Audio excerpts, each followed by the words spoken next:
Hi, Sue.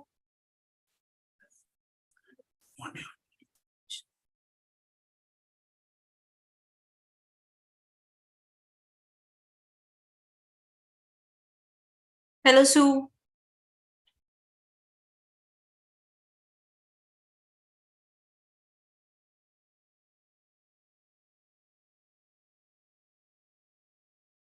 Sue, you're on mute. Yeah, you were stopping it. Now I can Hi. get it. Hi, how are you? Oh, these things do funny things. Probably it's my trigger finger. Hi, how All are right, you? thank you. All right, yes. So yeah, I'm on track now. Yes. So yes, you can relax. Yeah. So let's just wait for 3 minutes. Yes, okay. Okay. Yeah.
I think we can start now, Sue.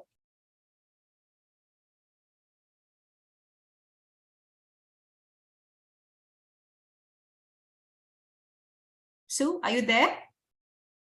A little trouble. I think we can start now. Okay, hold on a minute. I'm not there yet. Okay. I'm a bit in trouble here. Can Okay. you? Oh. Oh dear, oh dear. Gosh. I made a mistake in that I pulled the computer towards me and switched the darn thing off. Oh, I'm trying to go in again. okay. All right. We'll wait for you. Yeah, thank you. Oh, it's not letting me in. I'm joining the meeting and it's open Zoom. I've done that and it's not letting me in. Let's take that off and see if that. Can you find out why it's not letting me in? Oops, I've done it again. Open Zoom, let me in. Let me just check.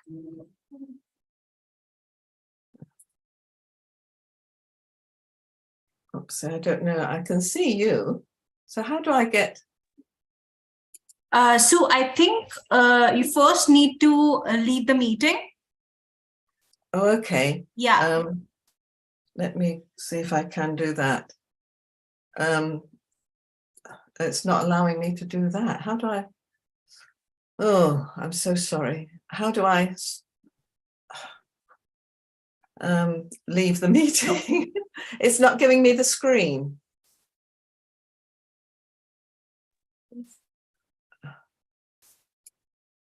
I've not. Oh, let me. Shall I go right out again and see if I can come in again? So we can see you.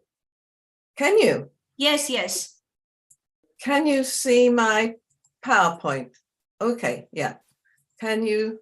So you can see me, but I can't see you. I mean, I can see you, but I can't see anything else on the screen.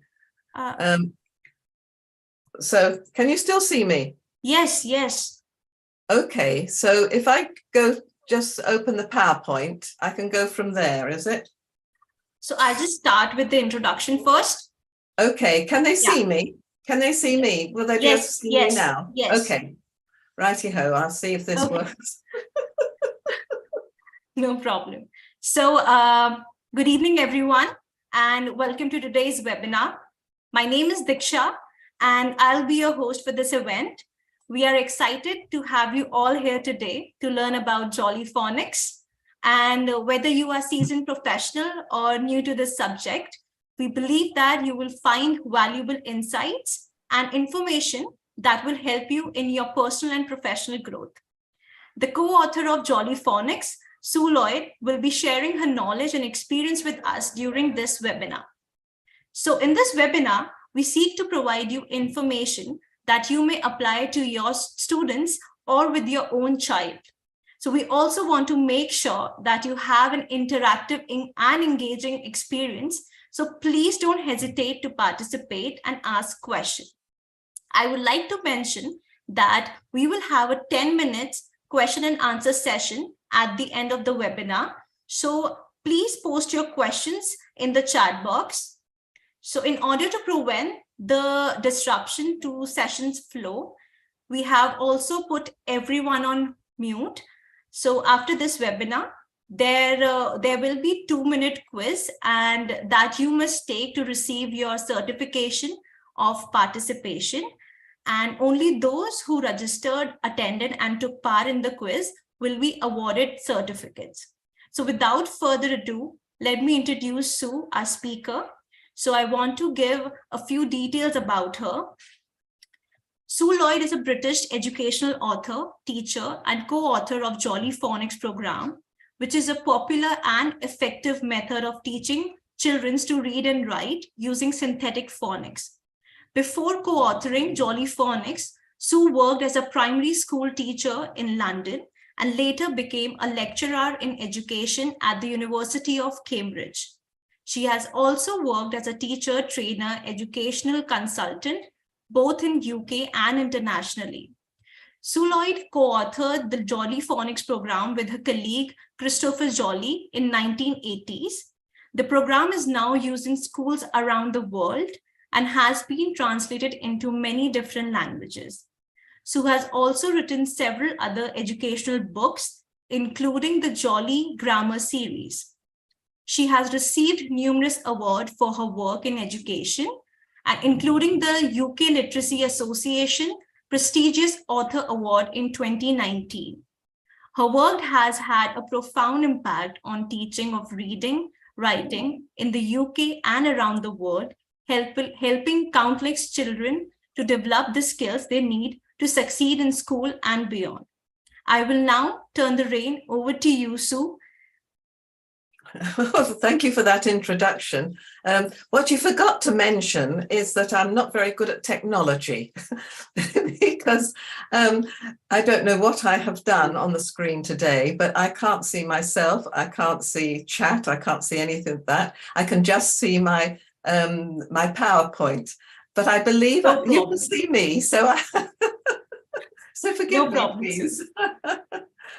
um, you know, I'm really, you actually said that I went to Cambridge University, and that isn't accurate. When I went to learn to be a teacher, they didn't have teaching in universities then. You didn't learn through the university, and I went to an ordinary teacher training college. Okay. So I'm not as good as that. But I think what it does show is that actually experience in the classroom counts enormously. Research is very important for testing the effectiveness of a program and so on. But also the experience of teachers counts a lot, especially if they also measure the effectiveness on standardized reading and standardized spelling tests. And this is what happened with us.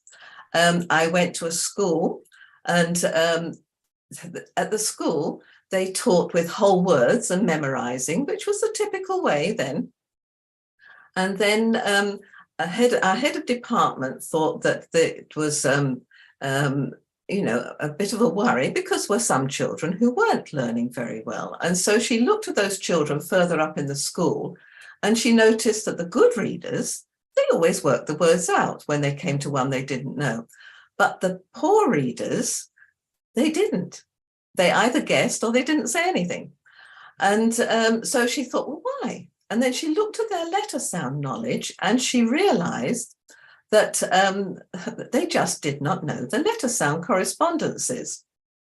So she thought, well, okay, let's change so that we teach the letter sound correspondences right from the beginning and how to work the words out for reading.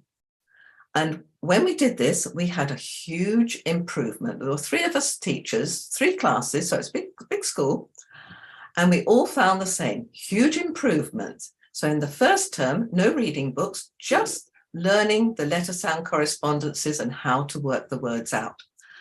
And then later on standardized reading tests, this showed up this improvement. It was a huge improvement. The children were at least a year ahead of chronological age. Then after that, we had another experience that really opened my eyes. We were asked to do a research project, and the researcher thought that it was important to teach the children to hear the sounds in words before you actually teach them to read and write. And although his ideas were a nightmare for teachers in a big classroom, it was all tape recorders, and they were very primitive in those days. And so you can imagine you had to keep putting a child on the tape recorder, and then they had to listen for sounds and so on. Well, we had to abandon that. But what it did teach us was that it was important for the children to be able to hear the sounds in words. And so we simplified it. Well, I simplified it. And so I said, well, look, children, you want to write the word dog? Listen, d, o, g. And by doing a bit of that every day, we tuned them in so that they could hear the sounds. And of course, I look back and I think, well, do you know, we were daft, because if you can't hear the sounds in words, you cannot crack the code, which is based on the sounds. So there was the lesson. And again, the spelling results went up as well when we introduced this. So it taught me that method is important. And it taught me that it's important to measure your effectiveness. Now, many of you might see this, and you might know that this is the simple view of reading. And I like this particularly because it says the 2 things that are very important. One here is that the children have good language skills. They've got to be able to speak the language and have a good vocabulary. And then the other across here, the word recognition. The other skill is being able to work out the words and being able to read words easily. So the actual mechanics of reading. So here we have the two things. Now, if you're good at language and you're good at reading the words, you'll be very good at reading. You'll be in this quarter. But the other way, if you're poor at language, you don't know the language very well, and you're poor at reading the words off the page, you're going to be a very poor reader. And actually, if you've got one of them, you might be good at getting the words off the page, but poor at language, you'll still be a poor reader. And if you're the other way, if you're good at word recognition, you can get the words off the page and your language is poor. So you'll be a poor reader then. Very important to understand. We need to develop the language and we need to develop the ability to work the words out on the page. And Jolly Phonics is mostly about the phonics, working the words out. But of course, it is important that the language is developed, and through stories and through the teaching, by just conversing and talking about words, the actual ability to speak the language improves. And I do like to think of this is a code, the English alphabetic code. Look at other codes. We wouldn't dream of asking children to work 26 minus 18 out without understanding what 26 represents and what 18 represents. So you don't start with equations, you start with working out from the, learning how the notation works. So, and that's the same with music or the alphabet or the Morse code. It doesn't matter. A code needs to be taught very systematically and carefully from simple to more complex. So why is our English code so complicated? And that's one of the problems. And I think that probably is why somebody some time ago decided that teaching through the code was too hard, and it's much better to tell the children what the words are and get them to memorize. And that's when things started to go wrong. The reasons why it is complicated is because we have 44 sounds, but only 26 letters. So that's a snag. It means that sometimes we have to put 2 letters together, sometimes 3 or 4, but we have to have more than one to represent those extra sounds. And then another thing, we've had a lot of influence from other countries, and we seem to be particularly good at embracing their thinking as well, their words and their way of doing things. And that means that we've got an awful lot of influence from the Celts, Romans, Anglo-Saxons, Vikings, and French, especially as they invaded us. Look at this complexity. We have this CH, and it usually represents the ch sound, like in chop and chips. Straightforward. But because of the Greeks, we've got their influence, and some words, the CH has a k sound, like in Christmas and chemist. And then we had the influence from the French, and their CH, like in champagne and machine, has a sh sound. So 3 things to learn for the CH. So that's more learning, which is adding to the complexity. And then lastly, we printed our dictionary 2 centuries ago, and once it went down in print, we haven't changed it. And so we've got all these words that don't really, the code has become more and more complicated because of it. Let's look at this. I mean, if only we used one way of representing a sound, we would be much easier. But look at the different ways we've got of representing the A sound. The one that we do first in Jolly is the AI as in rain. But there are 2 other common ways. Look, the split digraph, the A hop over E, like in the word date, and the AY, like in say. So that's another 3 lots of learning. But it's not finished there, because we've even got more ways of representing the A sound. Luckily, there are not so many of these ways. So we do the main ones first, and then gradually as they go along, we do some others. So look at this letter here, the letter A. That usually has an A sound in the code, nearly always, but sometimes it says A for some reason. So here, apron, angel. EI, that can be A, like in faint and veil. And then EY, they and grey. 4 letters here, EIGH, another A, is 8. And ET, there's a bit of French influence, like in ballet and sorbet. Then EA, now this EA usually says E. It sometimes says E, like in dead and bread. And here it is saying A. Luckily, there are only the 3 words, but, it's another complexity. And there's the AIGH, as in the word straight. I think it's the only one.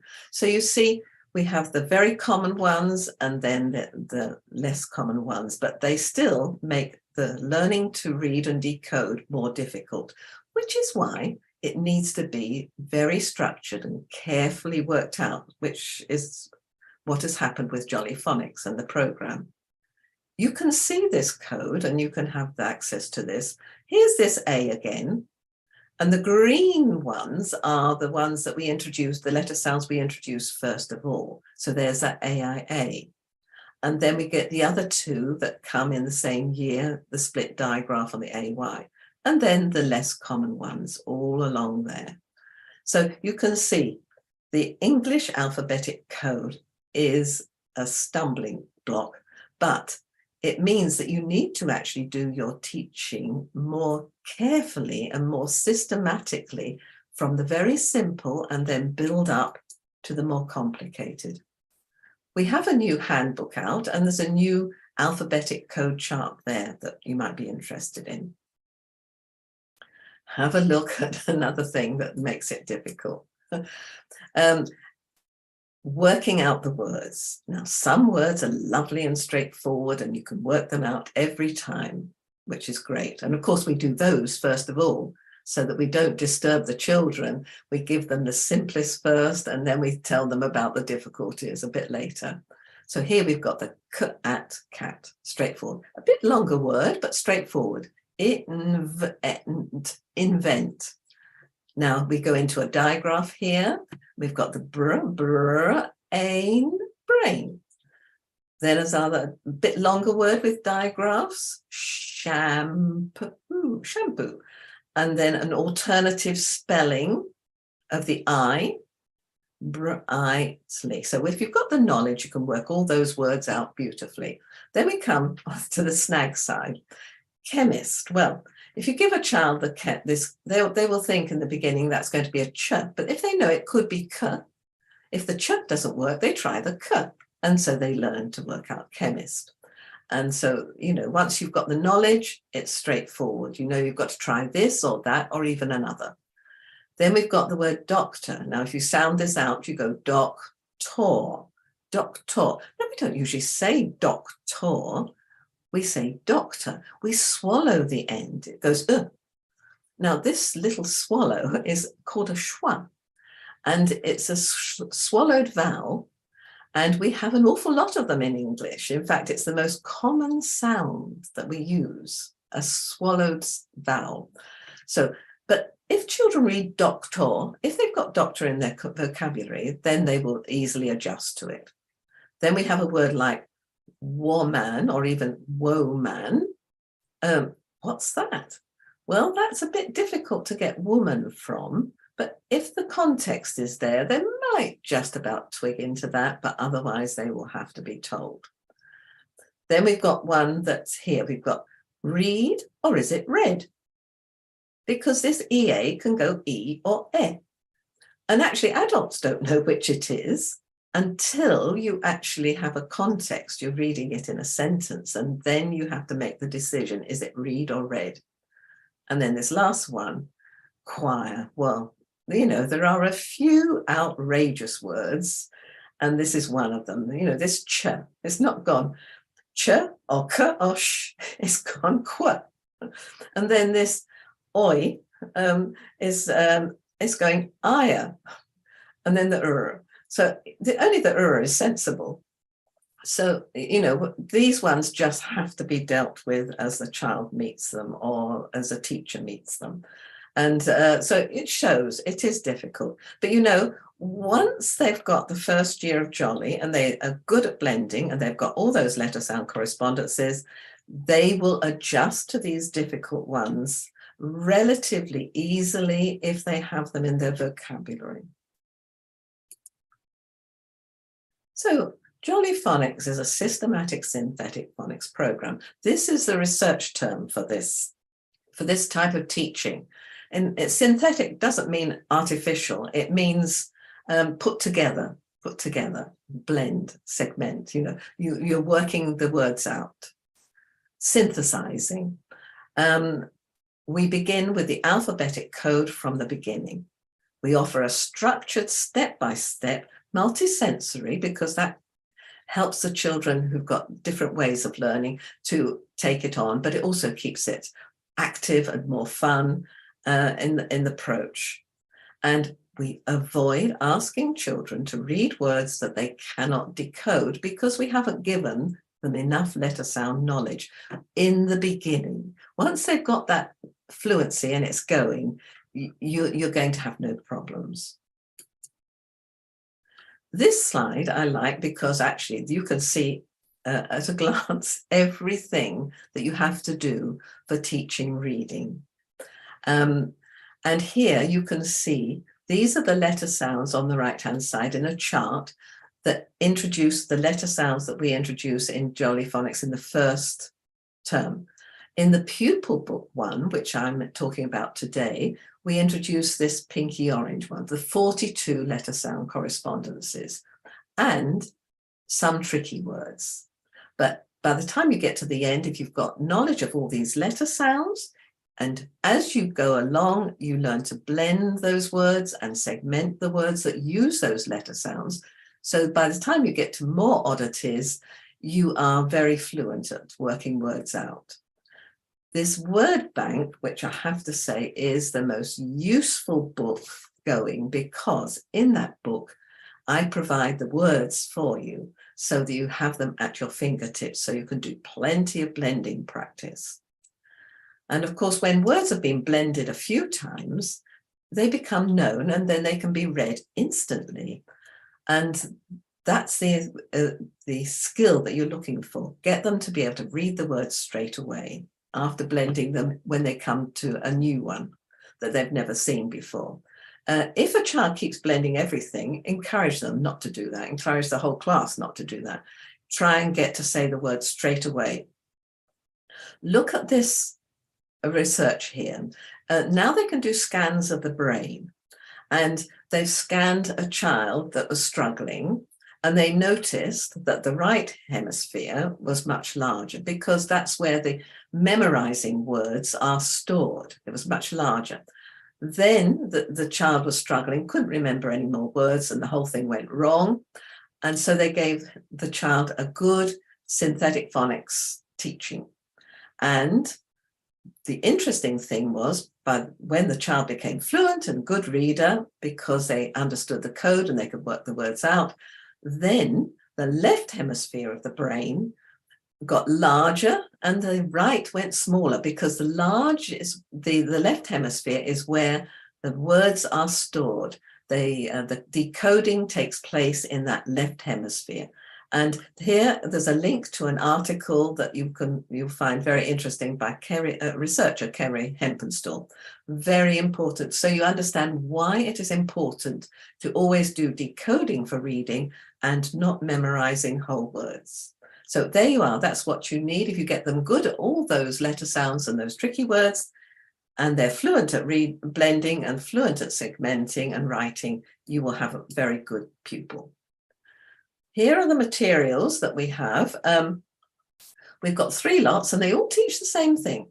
There's our new phonics handbook that's got even more information in it, and it's got photocopiable materials. So that's one. Here we've got the teacher's book, because people asked us for pupil books. Teachers said they'd like pupil books, and so we developed the teacher's book and 3 pupil books for the first year. And it's the pupil book one that I'm talking about today. But we also have Jolly Classroom, which is whiteboard software. So you've got all the teaching on a whiteboard. So if that's your preference, then that's fine too. It all teaches the same thing. So on the first day of teaching, the reading, we have a style to the lesson, and we mainly teach it through a story. And in this story, the family go out, and then the dog starts to bark, and the boy sees what the dog's barking at, and out of the grass comes a snake. So it's a bit of fantasy. You can make the story as big or small as you want, according to your children. So we introduce this sound because a snake goes sss. That's the sound. And then you sort of explain to the children that we write that sound by going, and you show them the letter S, and they can form it with their finger on the whiteboard of the finger phonics books. They can see the shape of the little letter, and there's also the capital, although we don't do anything with the capital at this stage. And here we look at objects in the picture that have that S sound in. So perhaps the sun up there, or the swan. And there's a list of words here that you can use. So tuning the children in so they can hear the sounds. And here we've got a little mouse. Now the S sound comes at the end. So you're just tuning them and making them aware that these sounds are important to listen for. We teach the pencil grip. Getting the correct formation as well is very, very important. Auditory blending is not showing any words because we haven't got any words yet, but getting them to listen carefully. Can anybody see the sun? And some children in the class will hear sun. And then you do another little one like that. And then also, can you hear a s in the word? This is for the segmenting. Is there a s in swan? Is there a s in boy? No, there isn't one in boy. So just getting them a feel for it. We have an action. So the action is the wiggling your hand like a snake. And that is useful because when you have to practice those letter sounds, the children are busy doing the actions and learning the letter sounds at the same time. Keeps them on task. So there's your finger, your pencil control, and it's the tripod grip. So you put the pencil between the three fingers, hide two of them, the three fingers, and the idea is that the third finger stops it falling on the ground, but the main two, the thumb and the first finger, that's where the power comes from.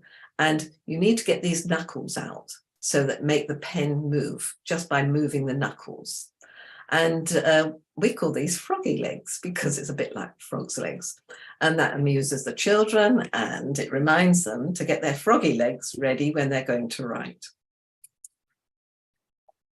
Then we have a song linked to the teaching, and I think most of you know about the songs. Very useful, especially if they haven't got English, because they can hear the words repeated and they can hear the sound, the pure sound. So that's something they can try and copy, even if the teacher hasn't got those sounds that well. So they've got access to the pure sounds. And then here's your materials from the Pupil Book 1. So here's your worksheet, and from the teacher's book, here you've got precise instructions on how to do the teaching. So it's very, very clear, very useful. You've got your storyline, you've got how to do the letter formation, the blending, identifying the sounds, such as segmenting, and then further ideas for having a bit of fun about in the lesson, perhaps making something with the children linked to that, perhaps snakes and things. So you can see in the worksheet, there's a picture to colour that represents the story. They've got the letter to practice with. They can see the formation and go over the dots. Here, where there's this letter, they can say the sound, but really this is where the words will go for blending. And then here we've got a little tuning in exercise for segmenting. So we say the words and we're listening. Is there a s in it? So we've got sun. Is there a s? Yes. S. Is there a spider? Is there a s? Snail. Is there a s? So yes for all those. Tree. Is there a s? No. And you put a cross. So there you go. That's the tuning in. I mean, you help the children on the first go, but then after that, they know what they'll have to do. Then the next day, we've got the same type of teaching. So a new story, a new letter. They can show the children the formation so they can feel it with their finger or do it in the air with air writing. They revise the previous letter sound, which was, so you hold up the flashcards and they do the action. And then you tell the story and tell the action. The ants go up the girl's arm and she shrieks and goes, ah! And the action of the ants going up and down the arm. So you do exactly the same thing. You listen for the ah in words. You do a bit of auditory blending. You do the letter formation and identifying the sounds in words. So it's the same format, which children like, and it helps teachers as well. So they, but the story's different, and there's a lot of activity in the teaching. There's your sheet, same kind of thing, picture to color, letters, sounds to draw, the letters to go over, the action there, no words yet, and another little activity. Is there an a in ant? And which one doesn't have an a? The sock. Your instructions are all there. In fact, at the beginning of this book, the teacher's book, there's a lot of information about the teaching, and that's well worth reading and reading again. Do the teaching a bit and then read it again, because we don't take in everything on the first go, and so it helps enormously. But this is the straightforward on this right hand side. This is the page that will tell you how to do your teaching. And then we come to the next letter sound, the t, and they're playing tennis and the ball goes from side to side. T, t, t. And if you watch tennis being played, that's what you see. And that's the kind of sound that comes from the racket. Well, it doesn't really, but the children don't seem to know that. But it's a way of just getting them to realize the t sound and to practice it. Again, all the same things in the teaching, all written there, just the same thing. But now there's your worksheet, just the same kind of thing, same style. And there's your instructions. And now we get the good time, because this is the day that you can actually show the children how to work words out for reading and for writing, because they are both part of the code. They're the reverse of each other. So you put a word in front, the word sat in front of the children on the board or wherever, or on cards. And you say, look, watch, I'm going to work the word out. I'm going to say the sounds that we've learned. Sat, sat. And then you do it together with the children and say, let's do it together. And you listen for the word, remember, sat, sat. And then you point to the letters and you let them have a go all by themselves. Now, some children will be able to do that with no problem. Others will be a bit bewildered, but they will gradually get on board with that. So that's the reading. We're teaching them how to work words out. On the writing, sat. You don't show the children the words. So if you put it on the board, you rub it off and you say, now, if I want to write the word sat, I need to listen for the sounds. Now listen, sat, sat. And as you say each sound, you hold up a finger and you do it for them. You're modeling it. Then you say, now I want you to do this with me. Listen, sat. Now call out the sounds, sat, and holding up a finger for each sound. That's very useful because it seems to help them master the skill, but it also keeps them busy, which is very useful when you've got young children. And then you ask them, now I'm not going to help you this time. Can you do it? Sat. and see if any of them can do it. There will be one or two that can do that. But of course, they've got to get used to holding up a finger each time. They've got to get used to listening and saying the sounds. So it's a skill that starts off a bit wobbly and gradually gets bigger and bigger. So, and look, you see, here's the first 3 groups of letter sounds. And you can see the order they're in. We chose this order carefully so that there'll be as many words as possible. And that's what you need to keep in mind. Have as many words as possible so that as soon as you've taught a letter sound, you will be able to ask them to blend and work out a lot of words in the whole class. But of course, in the whole class, some children are not good at it, and they'll then just copy the good ones. So be aware of that and try and then get the weaker groups on their own, or have a more able blender with a child who's not so good, and they do it together and they gradually get better at the skill. So there's the single letter sounds that they're taught first of all, the same teaching all the way through. And by the time you get to the 3rd group, a lot of children should be very good at blending words. In fact, most of them should be good at it, and only a few. So watch out for those few. And having words available like this is very useful. Is in the instructions, you've got the words. But this is when this word bank is so useful. You can see here, it says words for blending, segmenting, and dictation. And here are the words that you can use for any of those skills. When we do dictation, and the k sound, because there are 2 letters that represent the k sound. Now, the children won't know whether to use the caterpillar k, the kicking k, or the 2 together. So we tend to stick with dictation just to the caterpillar k until we're confident that we know when to use the other ones. That comes later in the teaching. So there you are. So these are words that you could encourage the children to blend. You could blend with them. Don't be afraid of the longer ones. Just demonstrate it and they'll gradually tune in and manage the longer ones as well. So you can see here are words for blending only. Well, here we've got the words that have got the kicking k in them. And you've also got the CK, that k as well. So they can learn to read those quite easily, but not use them for dictation at this stage. Then we've got some more tricky words, kiss. Well, there's 2 letters. They've got to learn when they see the 2 S's, that they say only one s. They don't go k-it's, they go k-it's.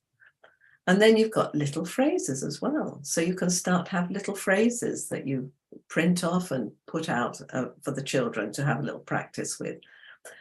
My best recommendation, it's the one that often gets missed out, is that blending gets not the amount of effort that it should have.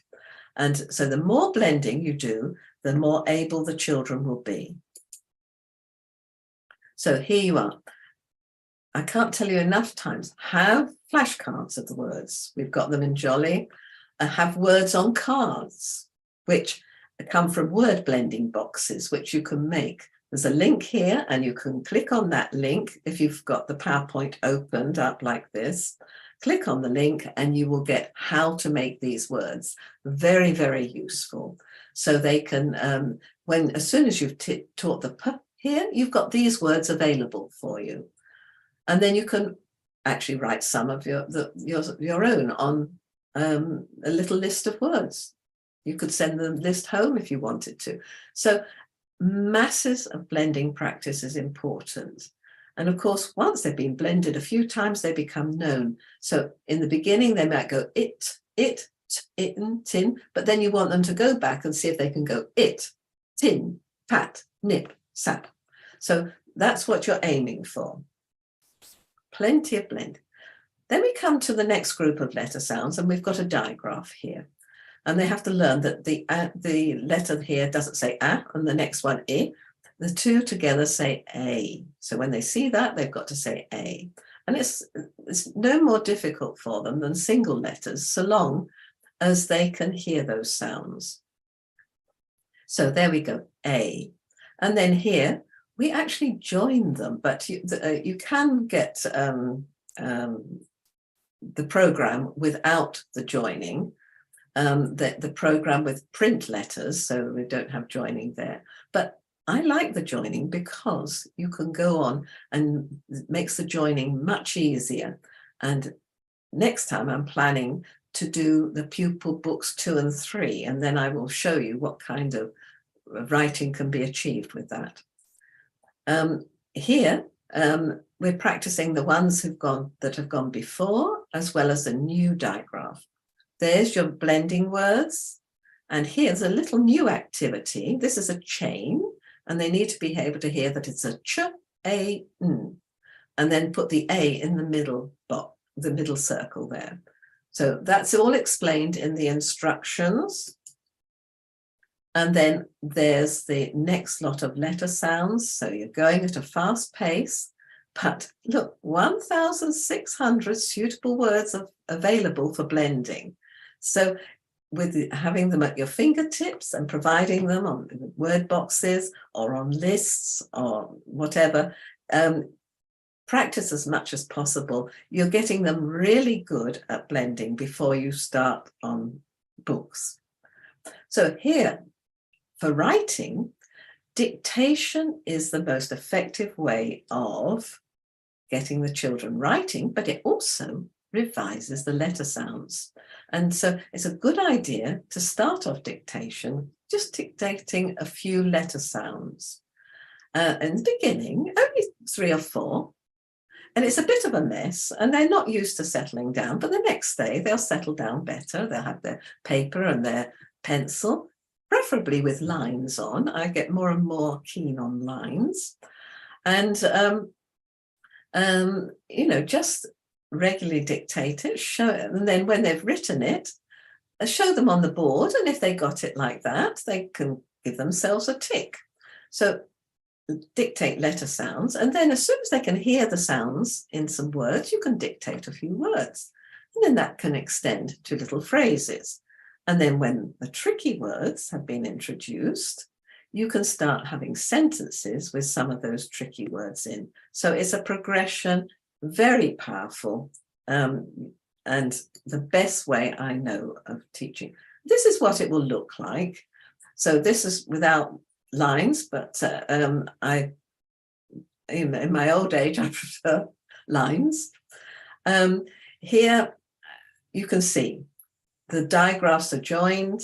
They're getting used to joining that way. So it's over the top and come back, that kind of thing, and little sentences.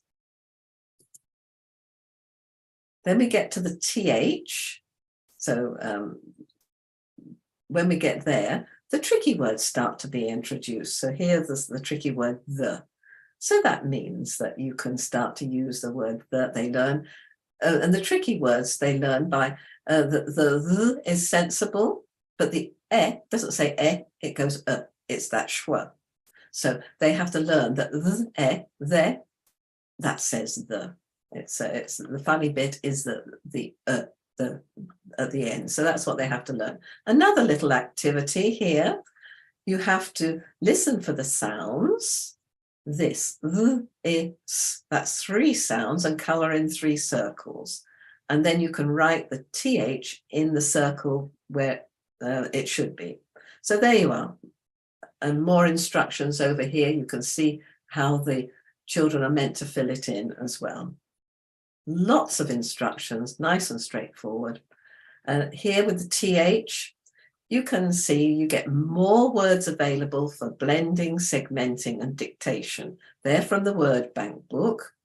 And then you can make up, write out your own sentences or put them on the board. So here we are with the word the at the bottom. The book fell with a thump. So they can then have a go at writing that.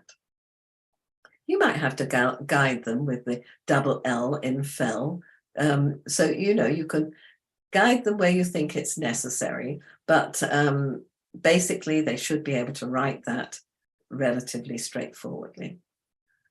Here you can put them on sentences. They can go and you can see these question sentences. There's a link here. You can find them through that link. There's some phrases as well, which you can see on the link as well. So there we go. And then here's the last in the pupil book. So the teaching has been the same. In this one, they learn the tricky words are and or. The are, well, the E at the end is doing nothing. That's the awkward bit. And the or, the AL has an or sound. So they have to learn that. It's another way of writing or. So that's to help the children with that. Again, everything has been the same up to now. Now we come to reading books. Now, some of these books you could give to the children earlier. It's possible, and you have to make sure that you've covered all the teaching. But my recommendation is to leave it. Make them hungry for a book, but also there's a lot of advantages. Once you have a book and it goes home, then you've got to keep finding books for the children. It takes a lot of teachers' time. You've got to, the parents tend to work on the board rather than on helping the children practice their letter sounds. It's just waiting is worth it. First of all, they could go on to just word books. So the simplest of all, we've got Read and See, where there's a new style, and they have to work out the word on the front, zoo, and then on the other side of the page is the picture and the answer. So the picture gives the answer, zoo, and you could also, it's got the dots of how many sounds, so they could also then touch the dots and go z, oo. So they're identifying the sounds. These new little word books are absolutely lovely. Several things to practice in them, but basically the blending, it will be the word that they can identify on the page, a picture of it. But it's not just the blending. Also down here, we've got the little mouse and 2 dots. And here, instructions for the parents or teachers or whoever. They've got to say egg, and the child has got to touch the dots and go egg, egg. So there you are. So you're practicing the 2 essential skills. And then you come to real books. So, and when they've got real books, they're a bit harder, but here you can make a choice. We've got the simpler ones, orange readers, or the more straightforward, but more complicated, red readers. If the children haven't got English and there's their natural tongue and a good vocabulary, definitely go for the orange readers. If they're not as good as they should be, not as fast, you just know some children, they've learned the letter sounds, they blend easily, they segment easily, they write. They can go straight on to these red readers. But if they haven't got the English, keep to the orange. But in these orange readers, the first 3 books only use the first 6 letter sounds, and those are usually the most well-known ones. So go for that. And then there are 18 of these books in the red level: general fiction, Inky Mouse stories, and Phonic the computer. And there's a DVD of the puppets, and which is very helpful for the children. And there's some puppets that you can buy. So, and these stories always have Inky Mouse, and then Snake and Bee are in there, general fiction and non-fiction. These are ebooks as well now, which is particularly useful, especially if you can show them on a whiteboard, because then you can do classroom reading, and which is a great help, especially if they haven't got the English as well as if they're a non-English speaking country. And that way the whole class can practice reading the pages in the book together. It gives you a lot of scope and a lot of you can explain about the story, talk about it, and give them a really good understanding, even before it goes home to be practiced. It's a perfect time for developing and understanding the new vocabulary and English.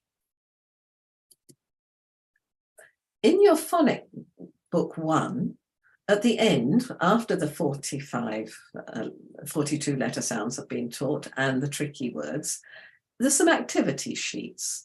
So here, there's a little word search, so they can practice the words and find them and colour them in the word search. And again, you know, they look at was, that's that was, and that helps with the spelling, and it's the little trigger to help them to get to that awkward one. Much later in Jolly Grammar, they learn that there's a lot of words, when you hear what, you always spell it WA. So, you know, there's things that are coming later, but at this stage, you give them tricks to try and help them with the teaching. And then here's a bit of filling in and writing. The children have to be able to read the sentence with the missing bit, that something is hot.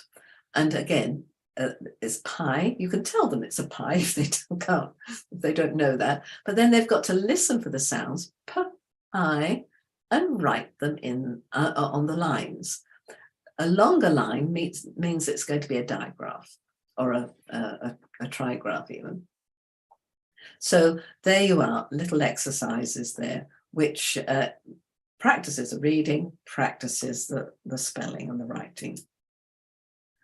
And here we think about what we expect at the end of our term, which is the time we expect the pupil book 1 to be taught in. But of course, if you haven't got English, and how much English is in India will vary in different places, but it may not be the basic language at all. And so, you know, you have to make adjustments. And if you haven't got the language and you want to develop the language at the same time as you're teaching the letter sounds, you can go a bit more slowly. I wouldn't go too slowly, because then they get bored because they can't, you know, the good ones are frustrated. But I would, you know, you could go down to 4 or even 3 a week, and then use the other days for revision.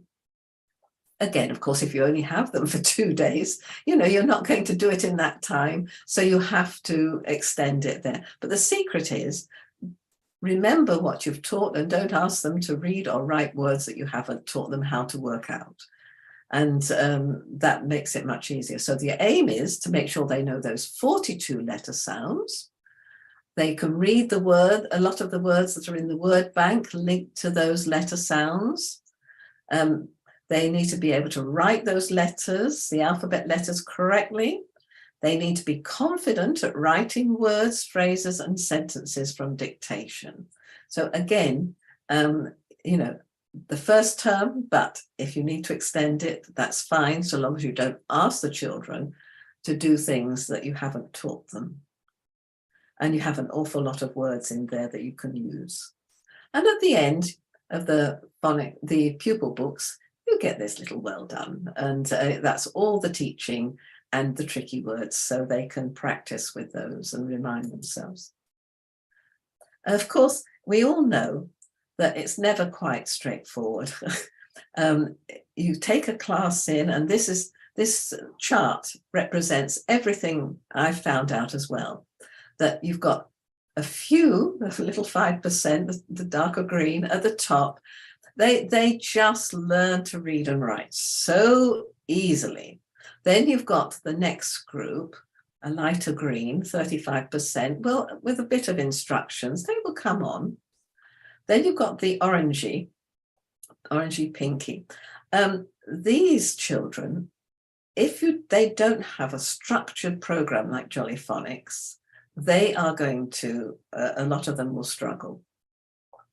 And then last of all, the ones that are the hardest to teach, and these are the ones that the teachers should be aiming at most of all, those children have to have the structure and they have to have enough practice. So you might think, well, if the ones at the top don't need this structure, why teach it? Well, First of all, when you teach it, the children go much faster because these children who are memorizing whole words, if you were doing memorizing whole words, these ones actually crack the code themselves. They perhaps see the word mummy, see the mms, and then see the word man, and there's another there, and mouse, there's another and then at the end of jam, they see that. So they can manage with memorizing words for quite a bit, and then they start to see how the code works and the letters are working, and they actually crack the code themselves. Not many can do that, but they've got a bit of logic, a good memory, then those children can manage that. So what you're doing when you do give them structure is sort of saying, well, you don't have to work it out yourself, the code, I'm teaching it to you. So teach the code to everyone, but be aware that there's always this group of children, the red ones, and they, people tend to think they're not so bright. I have known highly intelligent children in this red zone. So don't ever think it's linked to intelligence. What they do need is a good memory for learning the letter sounds and a good ear for hearing the sounds in words. But if they haven't got a good ear, a teacher should teach them to hear those sounds. That's what we learned all those years ago. And then they can do as well as the others. So we all, as teachers, know the children who are struggling. But we really need to, when it's code-based, we need to analyze what's their problem. Do they have a problem with the comprehension, the language, so they can read the words, but they're not understanding them? Then you've got to do more on comprehension. Or is it a decoding problem? Can't they work the words out easily? Can they read the words fluently? Or is it both? So you need to know where the problem is. Sometimes it's a bit of everything. If decoding is the problem, then you need to check the letter sound knowledge, because that's usually where it is, the trouble. And if they don't know those letter sounds, then you've got to teach them. You've got to make sure they master it.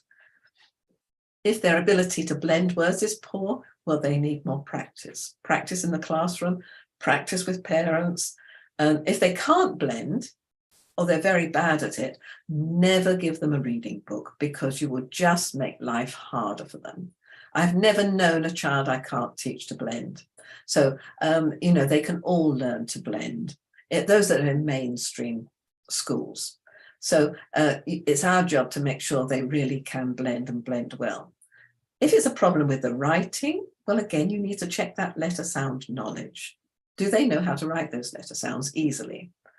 Pencil control, can they hold their pencil and write neatly? You've got to watch that. And the formation, are they doing it correctly? And then this phonemic, can they hear that mouse is mouse, and use that to help them with their writing? Of course, writing is much harder, accurate spelling, because it's dependent on memory a great deal. So, you might be wanting to write the word rain, but which A?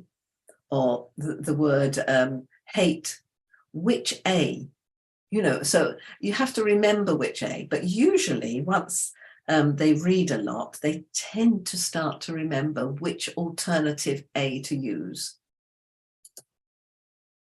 And then if you want to learn more, there is a very good online training course, which you have to buy.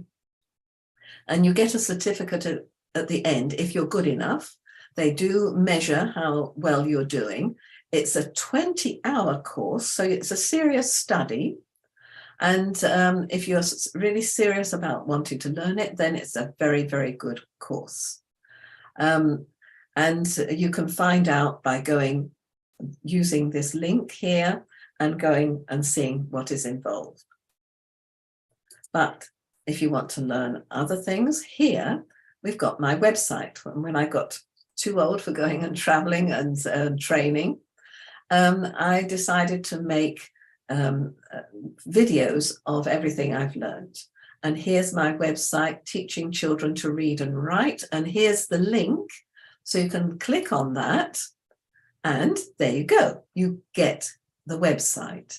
And here, if you look here, if you touch here, Teaching Children to Read and Write, you've got all the steps down here. So you can go to step 1 and click on Introduction 1. You get a video, you can watch it on the video. If you want the transcript, you've got it underneath. If you want it in a different language, like Tamil, you've got it. There you are, you've got the Tamil next to it, so it will help. And I'm gradually getting people doing more translations there. So if you do want it translated in your language, and it will mean putting in a fair bit of work, that is available. If you need help with reading and writing problems, well, here are all the causes. Oh, I should have shown you here a bit more. Here you've got other videos in that group, so you can see those. And then here you've got downloads, and there's lots of materials that are available.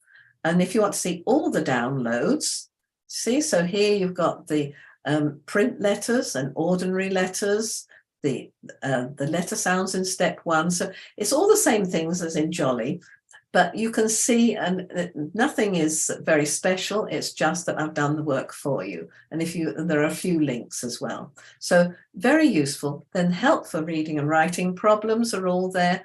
I recommend here preventing reading and writing problems. That's a very useful one as well. And if you go down to the bottom, evidence of effectiveness, you can see downloads, and there is some research by Dr. Marlin Grants, and I love this research because you can see that it's not just the average of the children, but you can see what the good ones achieve and what the poor ones achieve, and very, very interesting research. Here, if you want to add to your phonic knowledge, you've got understanding the alphabetic code. So, go and find out. Vowels, they're tricky.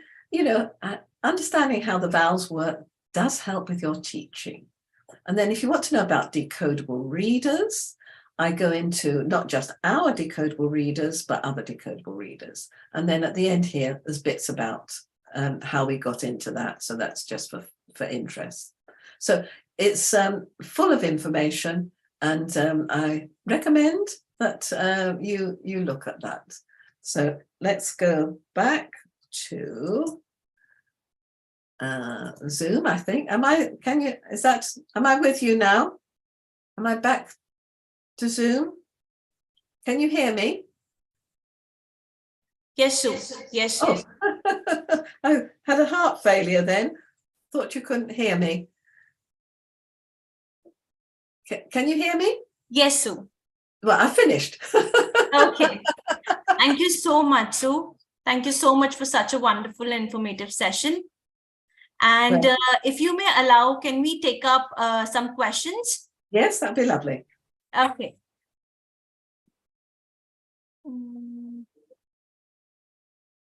Okay, Sue. So the first question is the ideal methodology to take up a lesson on sounds at different levels. It's whatever level you go in at it's the same teaching. Okay. Whatever level. Of course, if you're teaching much older children or even adults, well, you follow the principles, but perhaps it's a bit babyish, the pictures and everything else. So you have to adapt there. But it's the same principle. And if I had somebody who came in that wasn't reading very well, I would then test their letter sound knowledge. And where the first one that they get wrong, that's where I would start. And if you have a little group of them, start at the one where it's where they start to fail, and then just go and make sure that you're revising and practicing just the same skills, no difference. Yeah. Okay. The next question is, how do whole language work with phonics? It doesn't. As simple as that. I mean, there are things in whole language which help with developing language and everything else, but it is based on a principle that was wrong thinking in the beginning. And whole language teaches whole words, and as soon as you do that, you're going to make it difficult for some children in your class and cause them to fail. This is the only way that you can get through to all the children. And that's how the code will, the language is, the written language is based on the code. So it's natural that you should teach the code. So I would learn the best things from whole language that help develop the language, but learn from us about the decoding. Okay, thank you. So there's another question. Yeah. How to initiate phonics in upper classes to bridge the gap? Well, I think you need to look at how good the class is at the letter sounds. I mean, I would dictate the sounds and ask them to write the letters, or the letters and the alternatives. And if they don't know this, see where they don't know. And sometimes I've had children come in and they had no idea about the code. And I would say, look, you haven't learned about the code. There's a way of working words out. Did you know that? And well, just listen to me and watch. And then I will show them how you work the word out. And sometimes you can see the light dawn in a child that's been struggling all this time, and suddenly they've seen that there's a way of doing it. And then you take them right back to the beginning and go through the program. Of course, they can go through much faster because they've probably got a bit of knowledge in there. They may even, know the single letter sounds. But, they go through the progression, because then they're practicing on words. If they can't read their books easily, take them away. There's no fun in a book if you can't read it. So I would, go back to the beginning. If they're, you've got to judge where they are and what would be the best way, where to enter it. But I say it must be following the jolly order, only because we've worked out all the words that you can use with that order. The order itself is not highly significant. It just, you need some vowels in there because you can't make words without a vowel. But the order isn't. But if you're going to do it, follow the jolly order, because then you've got the words available. Okay. So somebody asked difference between diphthongs and digraphs. Oh, they're diphthongs and digraphs. Diphthongs are more what you learn with phonetics. Okay. And actually in code breaking, they just make life complicated. So I don't use diphthongs. It's sort of hearing that A has got two sounds in it. Technically, it's got two sounds in it, but not an A and an I, but two sounds. A. No, so I don't use those. So it's easier just to think of digraphs. Now, digraphs are always just two letters making one sound. Okay. So I think that's all, Sue. Okay. Yeah. So now I want to introduce my co-moderator, Ms. Akita, who will be directing us throughout the session assessment. So over to you, Ms. Akita. Hi, everyone. As a part of the reflection process for the webinar,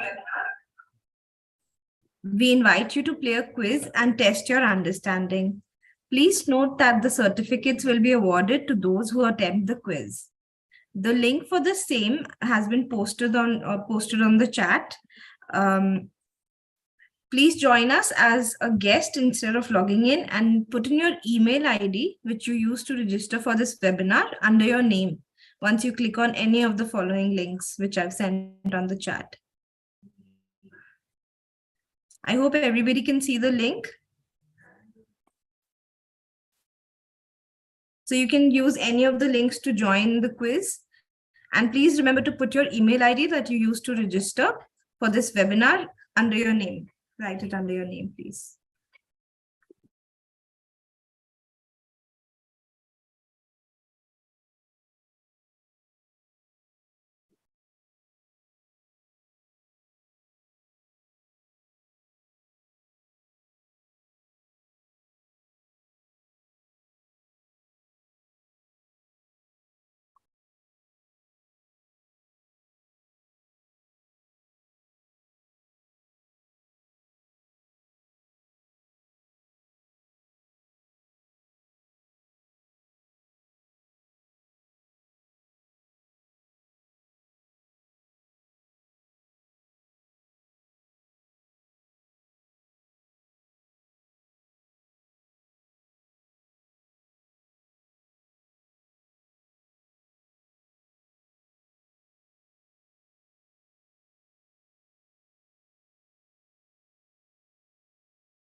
Please note that we'll only be able to give you a certificate once you finish the quiz. So you need to attempt the quiz in order to get the certificate.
Yes.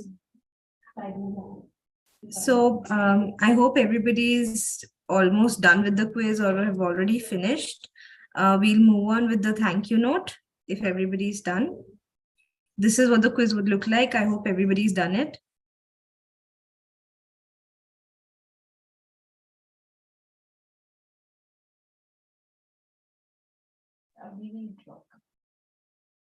So thank you so much, Sue. It was a Very great welcome. session. I hope that the session went well for everyone.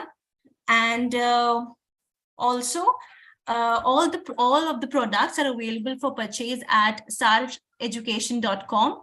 For any kind of books you require, you can get in touch with us or email to us. And I just want to thank everyone for attending and participating in this session with such energy. And we will be holding a second workshop on March 15th for Fitzroy. So we are hoping to see you there. Thank you so much, Sue. Have a good day, all. Thank you. Bye-bye.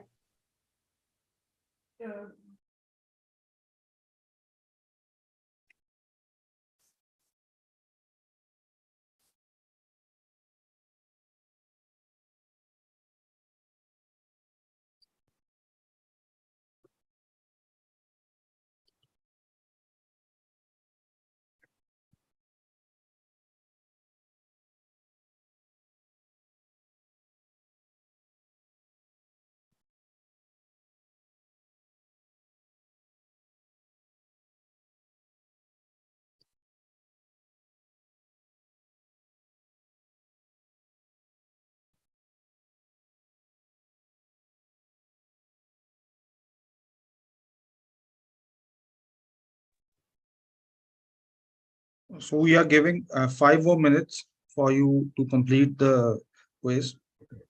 Please note that we'll also be emailing your certificates and the takeaways to you soon.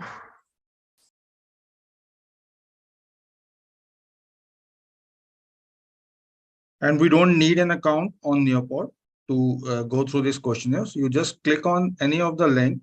There are 4 links. And then you submit your details and you will be able to see the questionnaire.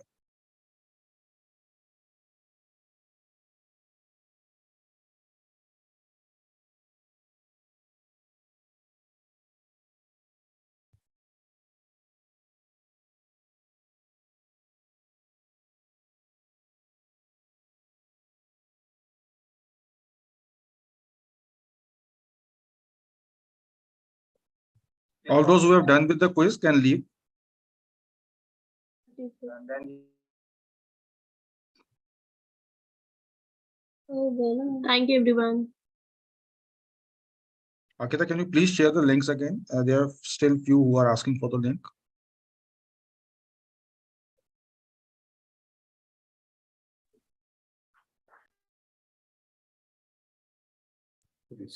Kindly attempt the quiz. We're still here for 5 minutes so that you have access to the links that we've sent for the quiz. And also please download the resources which I've just sent on the chat.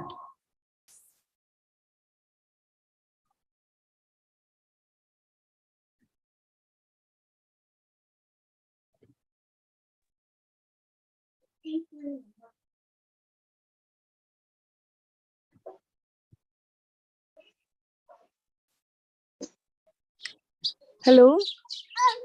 Uh, hello, Zoom. Yes, ma'am. Ma'am, sir, I'm not able to join the meeting. The link. So these are 4 different links. Click any one of them. Try the last one. Okay. Try the last link. Okay, sir.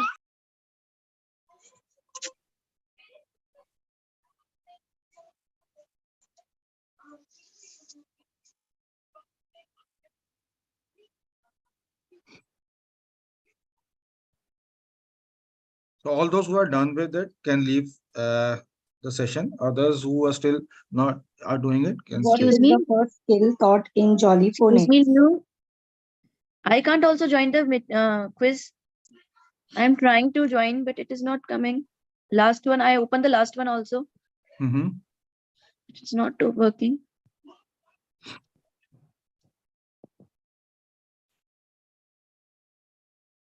So when you click on the link, what exactly does it take you to join as a Google user or Hotmail or guest sign? No, nothing. Nothing is coming. So let me do one thing. Same way here also, sir. It is not opening. Just a second. Just copy this link and paste it on any web browser. Okay. Copy this link and paste it on any web browser. If Chrome is there, then Chrome will be the best. Okay. I have a small query. I had actually entered the details. I mean, I'd logged in through the link that immediately after the session ended. And then I'd logged in as join as guest. Okay, ma'am. Only the name was asked. I did not get an option for the email.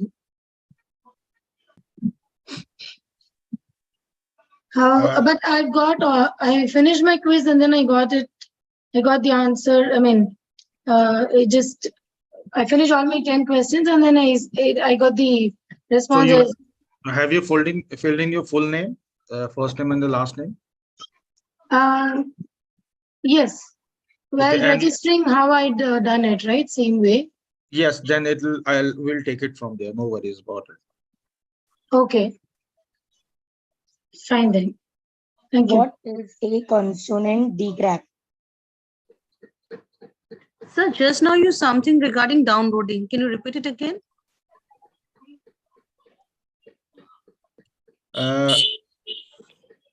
So I just told that you can copy and paste the link in any web browser, and then it'll ask you to log in. So you can sign in as a guest user. But sir, this is not copy down. Copy nahi ho raha wo. That is not copy down. Not showing pasting. It is opening some another browser. Maybe it is lesson plan. Maybe it is SAR. Others. But No, quiz, actual board. consonant together mean Yeah. Website, yes, it's named Nearport, and we have to register it as a teacher, administrator, or a student. Then there are few what links is related to blank? No, English. you don't have to go to the Nearport website. You just need to copy and paste this link. So we are not able to copy it, sir. It's just a click. We have to like there is no option of copy and paste. No. Whatever I have just put in the chat box right now. New words are made in English. See the chat box of this Zoom meeting. What Yes, is a blank in phonics? No, sir, it's not What possible. is a bland in phonics? Ma'am, can you send me your email address in the chat box? I'll mail the link to you quickly. Yes, I'll share it, just a second. Akita, can you please send it quickly?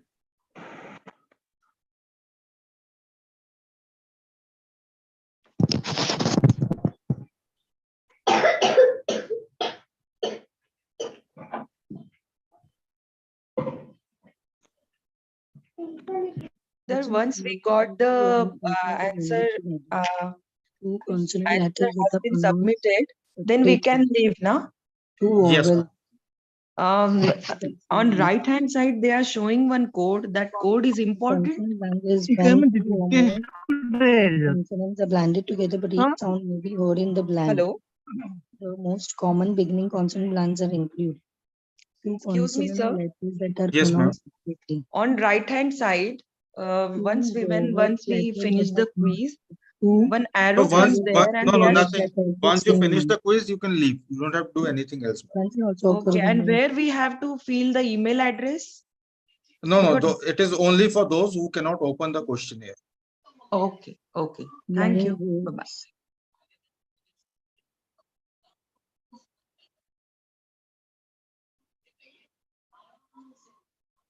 Sir, when we can get the certificate? I've submitted. So when will Ma'am, I? within a week, you will receive it on your email. Blend Oh, is when two thank you, more sir. blend together, but each sound may heard in the blend. So all those who are not able to log in, please share your email address How in the many chat box. sounds are there in word shampoo? Sir, I already shared it, please. Yes, Check it. yes. So I'll be sending an email just after this meeting to all those who have shared their email address. Done. Now can I leave it? Yes, ma'am. Okay, thank you.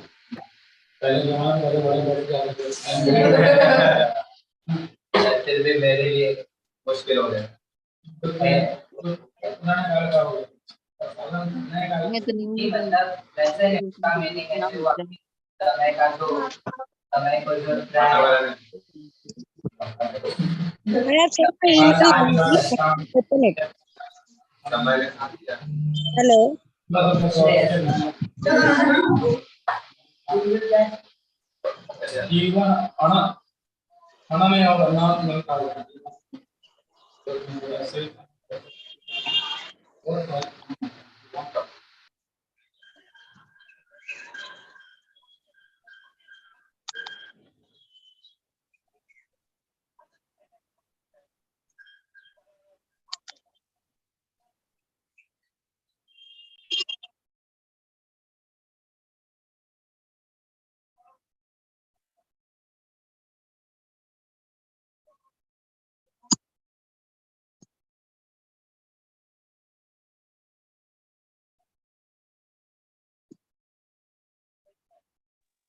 Till now, I can't got on the links.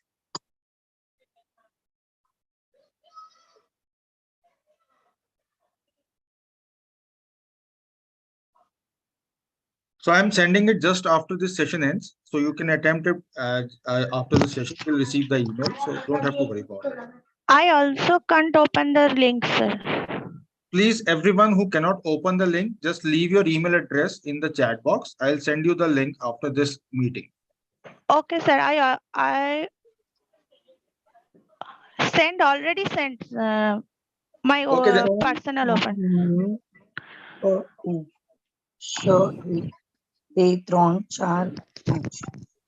Thank you, sir. It was very fruitful. Draw. Thank you. एक बे त्रण चार पाँच छ. Hello. Yes, Hello. Yeah, Charlotte here. I got a confirmation after I submitted the questionnaire. I got an answer. Got it. So I guess I can leave now. Yes, ma'am. All right. Thank you so much. Thank you, ma'am.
So all those who have done the questionnaire can leave the meeting.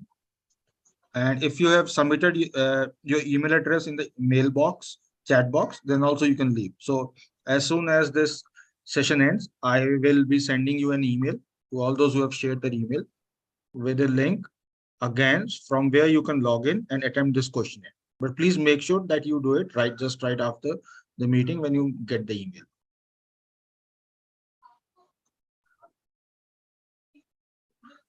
So we'll be ending the session now. Thank you, everyone. Thank you.